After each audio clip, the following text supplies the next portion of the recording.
then pray. So it's 1 Samuel chapter 17, and we're going to start up around verse 37. So this is about David and Goliath, and the Philistines and Israel are getting ready to battle with each other, right? So this is like the first Super Bowl. When I was thinking about this this morning, it's like because Israel's sitting on this side of the mountain, and the Philistines are sitting on this side of the mountain, right? And they're waiting to do the war down on the platform in the middle, right? So I was thinking we were watching football last night, so it made me think of the football game, right? This is the start of how they did things. You sat up in the nosebleed bleachers, and then you watched the battle go down on the floor of the valley, right? So here they are, and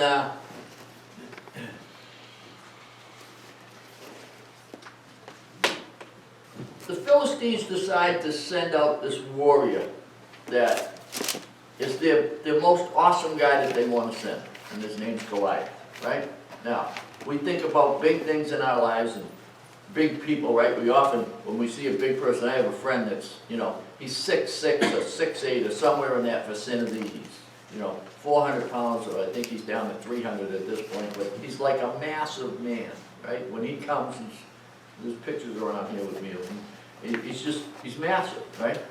This Goliath is 9'9", right? 9'9", right? I mean, Fran has to duck to come in the doorways when he comes in, right? In one of my apartments, he used to bang his head all the time on the sill. It was like, yeah, I know he didn't like me laughing, but I couldn't help laughing at him. Everything bang. Can you imagine how much 9'9" would have to duck in here, right? This is got to be what, 10 feet maybe, right? So he's a couple of inches shorter than the ceiling, right?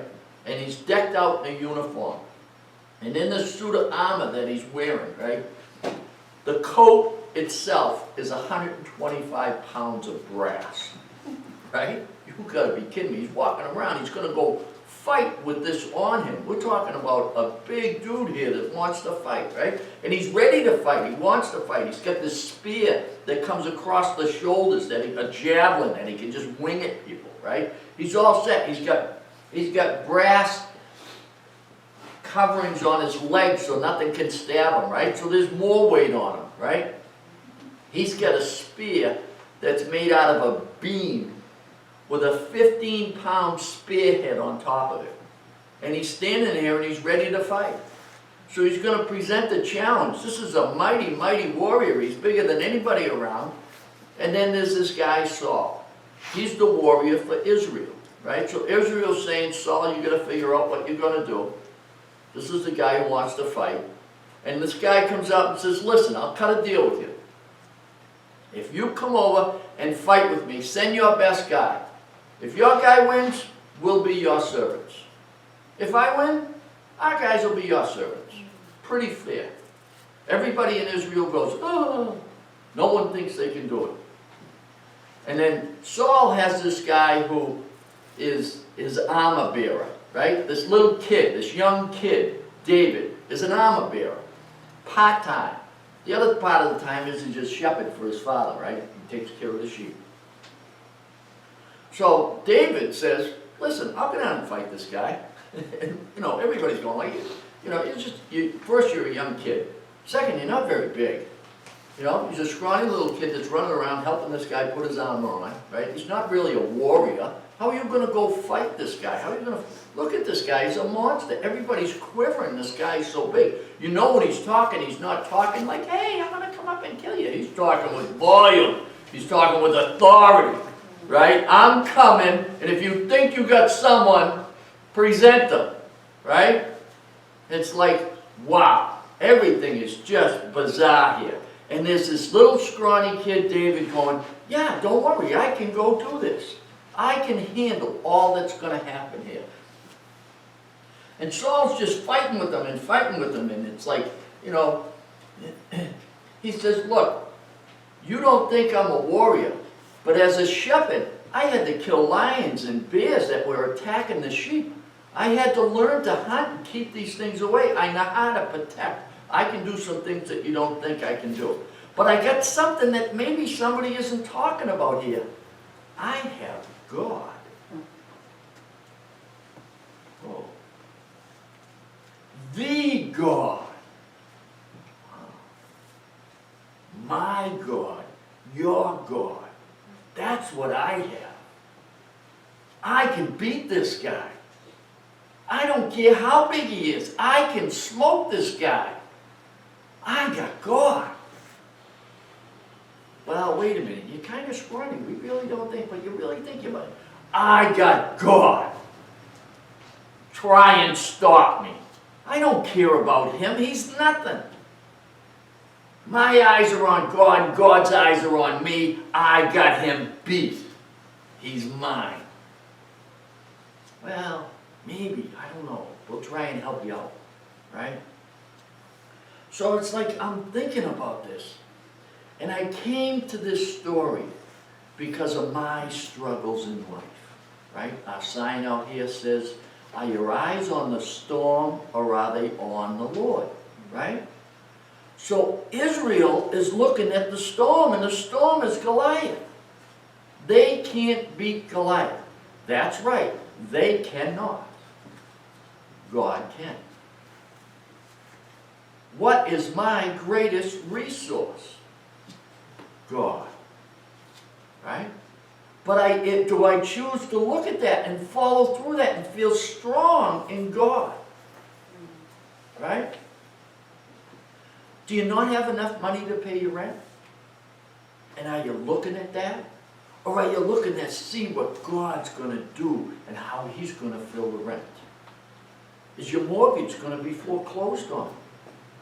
Your life is coming apart. You're looking at the mortgage. You're not looking at God. It's not to see what God can do for me. It's what the mortgage company can do for me. Where's my eyes? What am I looking at? How bad is this getting? How bad is life? I find out my child has a life-threatening disease that's going to kill him. I'm sitting at home in quiver, waiting for the phone call to say he's dead. Or are my eyes on God saying, I know you got him.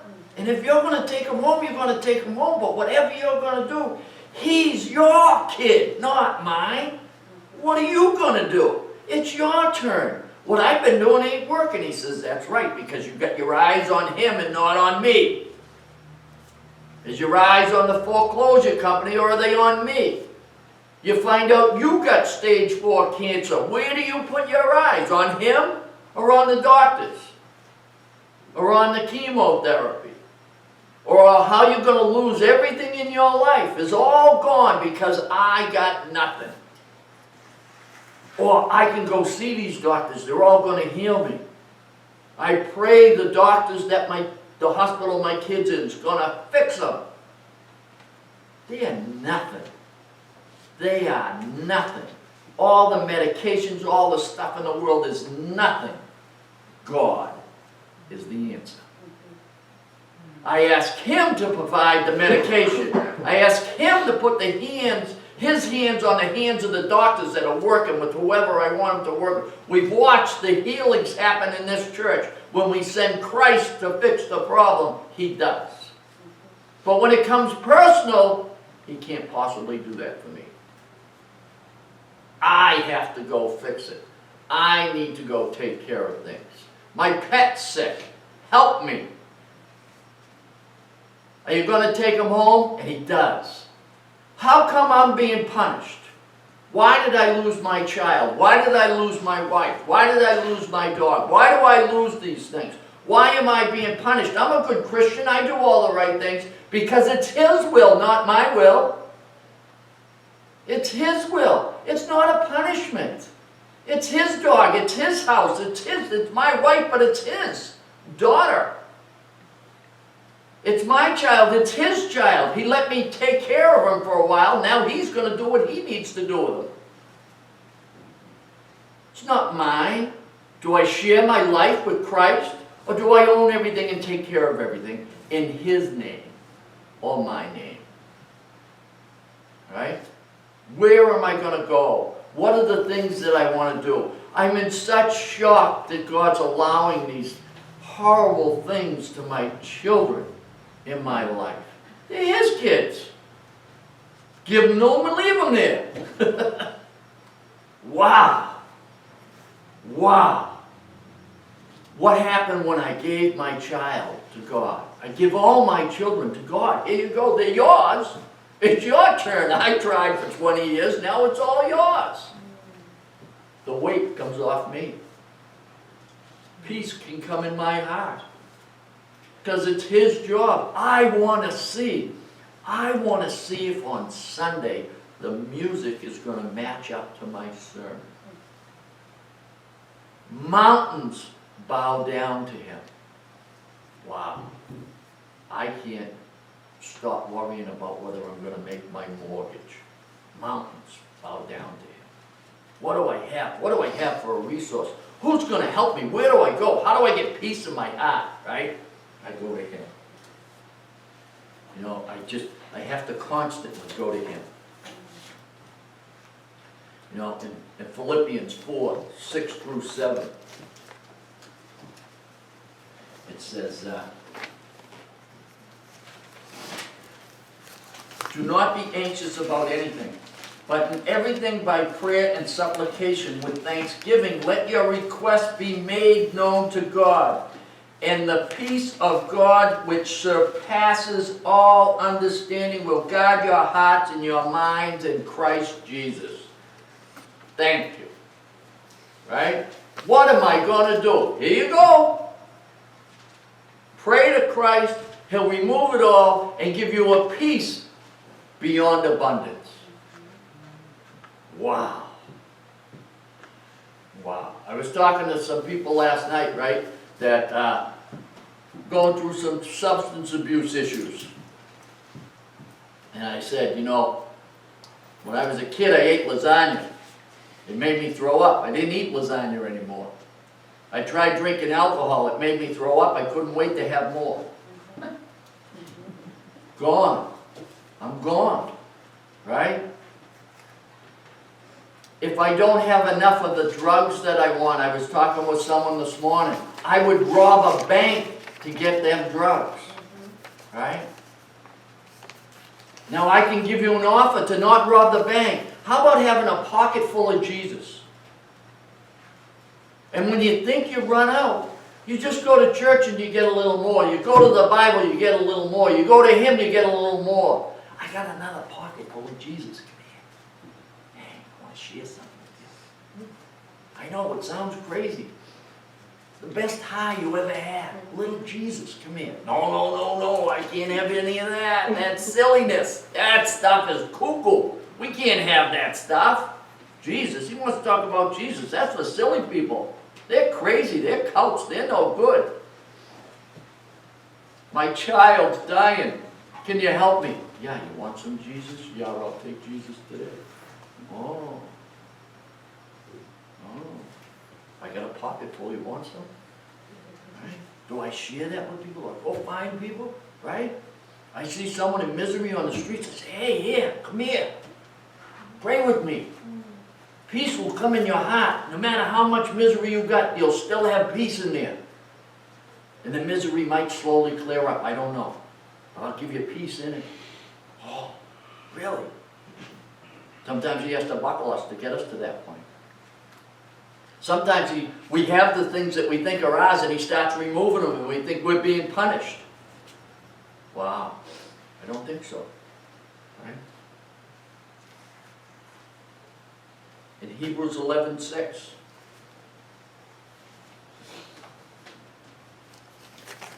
it says, and without faith it is impossible to please Him.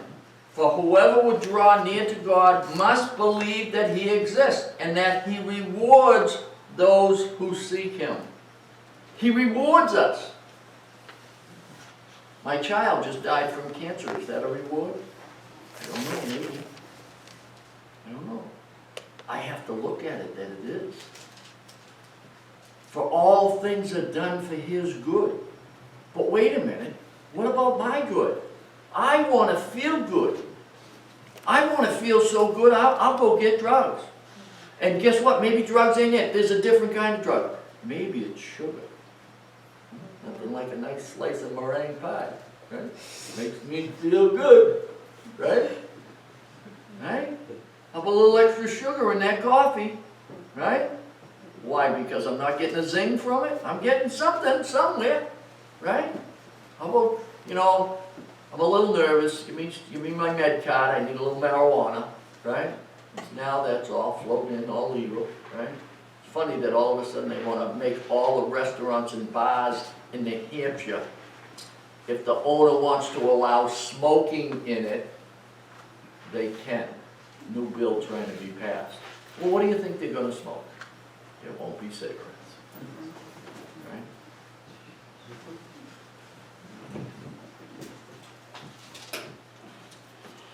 Isn't everything just God's? He just lets us raise our children, our property, our toys, all the things that we go through. It's all His. In Proverbs 3:5, trust in the Lord with all your heart, lean not on your own understanding. As soon as I say, why is this happening to me? I'm leaning on my own understanding. As soon as I run into issues that I don't like, but God has a plan, how come that's happening to me? That's my own understanding. I'm not supposed to go there, right?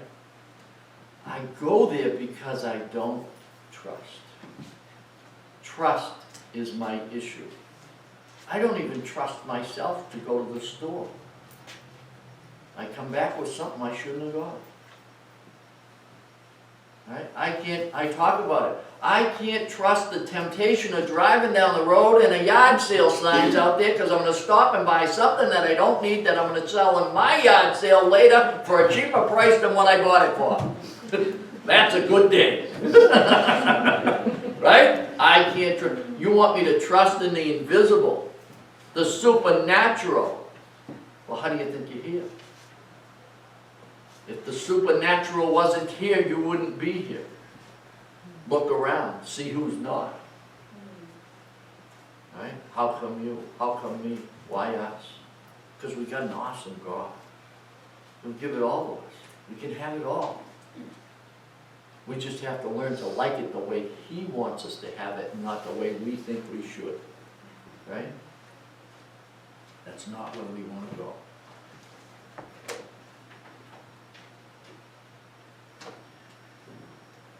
So we'll start here in verse 37. And David said to the Lord, who delivered me from the paw of a lion and from the paw of a bear, will deliver me from the hand of the Philistine. And Saul said to David, go, and the Lord be with you. So now he gets the blessing. Go fight him. Here he goes. He's going. What's he going with? He's going with the Lord. He's going to fight with God in his heart. Are you ready to fight those circumstances in life with God in your heart? Remove the pain and the sorrow and put peace in there through Christ. Right? Then Saul clothed David with his armor. Right? Saul, you got to go, but wear my stuff because my stuff's good. I know you're going with God, but you got to put on some stuff. You see his armor and his swords and all that? Well, your armor isn't going to stop a beam with a 15-pound iron head on it. It ain't going to happen. He put a helmet of bronze on his head and clothed him with a coat of mail. And David strapped his sword over his armor. And he tried in vain to go, for he had not tested them. Then David said to Saul, I can't go with these things on, for I have not tested them. So David put them off. He's like, I can't wear this stuff. This is stupid. I can't even move. Here's the giant. He's got a 125-pound coat on. I'm going to go fight him, right? I can't even move in this silly little coat I got carrying my sword. I can't get there. I've never worn this stuff before. Right? I'm going to go on my t-shirt, my shorts, and my sneakers. I'm good. Right? That's the way I'm going to roll today. Right? Then he took his staff in his hand and chose 5 smooth stones from the brook and put them in his shepherd's pouch. His sling was in his hand, and he approached the Philistine, and the Philistine moved forward and came near David. So here comes the monster. Here comes the big story of our life, right? It's coming at us. It's breathing down our throats. It's the worst thing we could possibly ever dream of. It's 1, 2, 3 times bigger than anything I could ever dream of in my life is coming at me. What am I going to do? My armor is, I didn't get the coat of armor that God gave me. I didn't put that on today. And the earthly armor that I have doesn't work. The drugs don't work. The sugar doesn't work. The new car doesn't work. The final relationship, I need a boyfriend, a girlfriend, a lover, I need one, my life will be, it didn't work. Wrong reason. Where do I go? What do I do? And when the Philistine looked and saw David, it disdained him. For he was but a youth, a ruddy and handsome in appearance, a little scrawny kid. And the Philistine said to David, am I a dog that you came to me with sticks? Because he's just got his staff. He's got a couple of stones in his pouch, you know, his thing and his staff, right? And this monster's coming up. It's like, you guys are sending this at me? Come on, this is what you got. What are you doing? You're just a bone to me. You're nothing. And the Philistine cursed David by his gods. And the Philistine said to David, come to me and I will give you your flesh to the birds of the air and the beasts of the field. Then David said to the Philistine, you come to me with a sword and with the spear and with the javelin, but I come to you in the name of the Lord of hosts. Wow, that's all he's got. I got some Jesus in my pocket. You want to hear about him? No, not today. That's private stuff. We don't talk about Jesus here. In this book it says you won't even be able to mention my name in the times. They don't want you to say Christmas. Take Christ out of it. Right? Here he is. He's boasting. I'm here in the name of the Lord. Right? Israel's still up quivering on the wall, right? They're up on the side of the hill and they're all shaking, right? And all this guy's got is the Lord. Are you kidding me? Right? I am in tears and brokenhearted because I've abandoned my son and left him in a detox and said, I won't be back. I've given you to God. Where's the abandonment part? Didn't I give him back to his father? How can I feel like a lousy father because I gave my son to God? Wait a minute. That's my own understanding. That has made me sick to my stomach that I was a lousy father because I abandoned my son to Christ. I gave my son to the greatest thing that we know of, our Lord. I'm coming in the name of my Lord. In the name of him. Yet I feel bad. I must have ate the lasagna again and threw up. I don't get it. I don't get this understanding that I'm supposed to have of peace. How am I supposed to have peace in this? Because I have faith. Didn't we just read that? Faith that he takes charge. I couldn't be here if it wasn't him taking charge of my life at one point or another, or multiple points in my life. I come in the name of the Lord. Stop me. Go ahead. Stop me. The God of the armies of Israel, whom you have defied, this day the Lord will deliver you into my hand, and I will strike you down and cut off your head. Right? You mortgage company, you can take my house. Have my house. I got the Lord. Lord, you have my son. I got Christ in my heart. Here you go. You want my dogs, my cat, and. and everything else. You want my motorcycle? Here you go. If I lived naked in the woods, I got Jesus Christ. When I was chasing dope naked in the woods, I didn't care. But with a little Jesus, now I can maybe get a pocket. I got the pocket and it's full of Christ. Wow, life changes. And I will give the dead bodies of the host of the Philistines this day to the birds of the air and the wild beasts of the earth, and all that the earth may know there is a God in Israel. And that all this assembly may know that the Lord saves not with sword and spear, for the battle is the Lord's, and he will give you into our hand. Wow. How you like that, bill collector? I'm good today. You want to shut my phone off? I got no money. That's what you got to do. Have a good day. I'm good. Big Fran does carrier pigeons. Right? He didn't want people to hear his phone calls and stuff. He used to come up to New Hampshire and Maine and send carrier pigeons with messages off. Right? Where there's a will, there's a way. When the Philistine arose and came and drew near to meet David, David ran quickly towards the battle line. He ran right into it to meet the Philistine. And David put his hand in his pocket in his bag and took out a stone and slung it and struck him in the head. It's funny that he picked up 5 and put them in his pocket, but it only took 1 rock. Do we have 1 rock that we build our house on? Right? I thought this was amazing. What a message. He used 1 smooth stone, 1 pure rock, the rock of Christ. He didn't have Christ. We have Christ. We have the 1 rock. We have it in our pocket. I try to share it and use it every way in my life.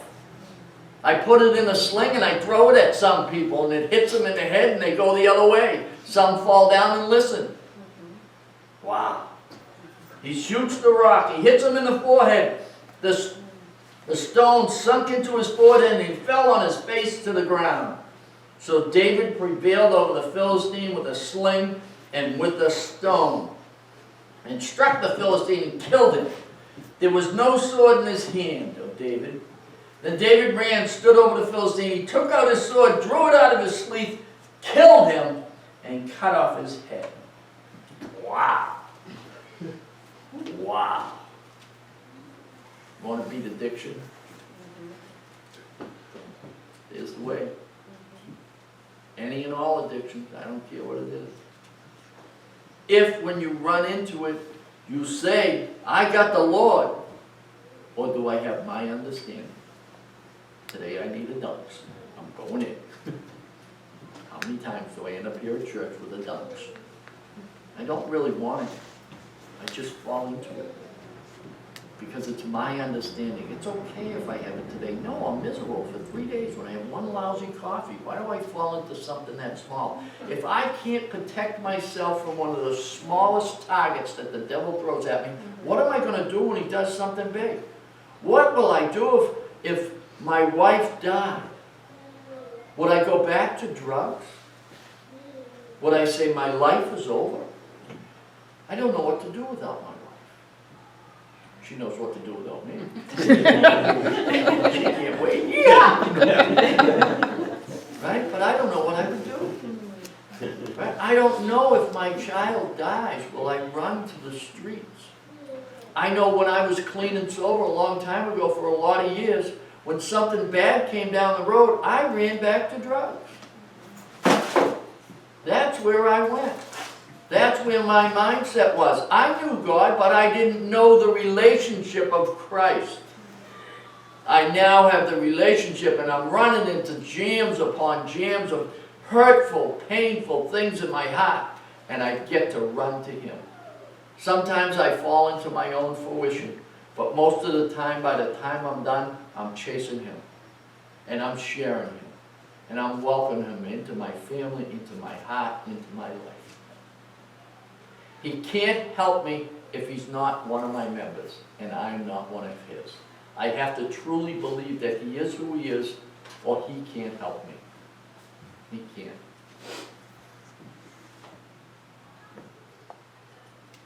So with that, we want to make sure that in our lives, the examples that hopefully we had today, Trish gave me a couple of, she gave me, actually, I never listen, I tell her, don't talk to me before service, because she tells me things and then I go off of what my message might be. So then today, she said, I got something I gotta tell you. So I asked her to write it down to share this. So I'll do this as quick as I can. God, can I ask you a question? Sure. Why did you let so many bad things happen to me today when... And he says, what do you mean? He said, this morning my car wouldn't start. He said, okay. At work, I almost got hit by a falling rock and my coffee spilled all over my shirt. At lunch, they made me a sandwich wrong and I had to wait for a new one. God said, On the way home, my phone went dead just as I picked up a call. When I got home, I just wanted to soak my feet in my new foot massager and relax, but it wouldn't work. Nothing went right today. Why did you let that happen? Right? He says, okay, son. I didn't let your car start because there was a drunk driver en route that would have hit you, and if you were there on the road at that moment. Actually, I secured you from that falling stuff at work because it had sharp edges that can harm you.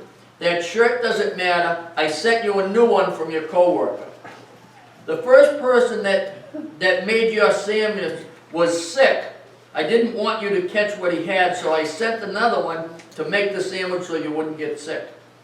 The phone went dead because the person that was calling was just lying to you. It was going to start trouble in your life that you didn't need to hear. Lord, I am sorry. Don't be sorry, son. Just when you trust me, whenever it happens, Lord, thank you for everything. You're welcome, my child. It was just another day believing you're God. Wow. Wow. I asked her not to tell me things, because then this would spin me off the other stuff, right? Boom. I said, yeah, let's hear it today, right? Boom. Beautiful, right? Fit right in. I said, you won't believe how much that fits into what I'm doing today. The music blew me away, right? It's incredible. All this ties in to God speaking to all of us here today, right? Do you want to listen? Do you want to have part of it, right? I don't know. Amen? Amen. Heavenly Father, I just want to thank you so much for this sermon today, Lord. Thank you for your words, because I certainly couldn't think these words out. So thank you for placing them in my mouth and giving me the ability to speak them. And if there's anybody here today that hasn't accepted you truly into their heart, let them open their heart. Let them expose themselves to you. Let them trust. We don't trust so much, Lord. Let them trust. Let them want to be part of your family. Let them be welcomed in truly. And if you truly do, let this be the time and the moment. Kill all your Goliaths in your lives. Have Christ. Just say these words after me. You can say them quietly in your heart. You don't have to say them out loud. God's reading your heart. He reads your heart. Dear Jesus, I know you're the Son of God. Forgive me. Come into my heart and live. I want to know you. Lord, I want to thank you for all the people that are around, the people that are on the TV and listening, and the radios that are listening, and thank them for accepting you into their heart today, Lord. Thank you for your words and your message. Dispatch your angels to hang out with us the rest of the day. Bind the devil from all of us. Put your hedge around us as we travel. Give us your traveling mercies. And place some poor soul in front of us that we know enough to say, hey, I got a pocket full of Jesus. You want some today? Thank you, Lord, for all that you do in our lives. In Jesus' precious name, amen. Amen.